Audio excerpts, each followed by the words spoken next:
กองพันใหญ่11ได้เปิดกองประชุมเสื่อมซึมบทในนำการก่อสร้างหน่วยพักปลอดภัยเข้มแข็งนักแน่นในทั่วกองทัพในวันที่25เดือนกุมภาพันธ์นี้ภายใต้การเป็นประธานของสหายพันเอกคำสายมนดวงสิงห์เลขาคณะพรรคหัวหน้าการเมืองกองพันใหญ่11มีคณะพรรคคณะบรรษากองพันใหญ่แผนกการคณะพรรคหากฐานคณะหน่วยพรรคภายในกองพันใหญ่11เข้าร่วม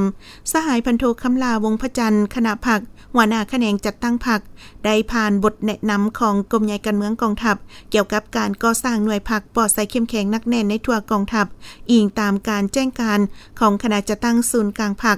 คำสั่งของกรมการเมืองศูนย์กลางพรรคคำแนะนำ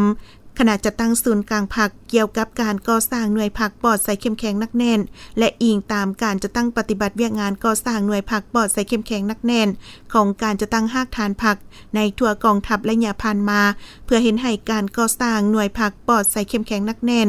ดำเนินไปอย่างมีระบบถูกต้องสอดคล้องกับสภาพความเป็นจริงและรับประกันคุณภาพกรมใหญ่การเมืองกองทัพจึงออกบทแนะนำสืบต่อยึดมั่นแนวทางก่อสร้างพรรคเสริมสู่บทบาทของหน่วยพรรครักษาและเสริมขยายมูลเสื้อผลงานการก่อสร้างกองหากฐานเข้มแข็งหน่วยพรรคหุ่นนำพาหอบด้านในซุ้มปีผ่านมาและสืบต่อก่อสร้างหน่วยพรรคปลอดภัยเข้มแข็งนักแน่นในทั่วกองทัพในต่อหน้าอย่างต่อเนื่องเป็นการจะตั้งปฏิบัติเนื่องในคำสั่งของกรมการเมืองศูนย์กลางพรรคคำสั่งแนะนำของคณะจัดตั้งศูนย์กลางพรรคและคำสั่งแนะนำของคณะพรรคกระทรวงป้องกันประเทศว่าด้วยการเพิ่มทวีการก่อสร้างหน่วยพรรคปลอดภัยเข้มแข็งนักแน่นให้ถูกต้องและเป็นเอกภาพในทั่วกองทัพในใส่สร้างหน่วยพรรคให้เป็นแกนนำอยู่หากฐานพรรคสามารถนำพาสร้างแผนการ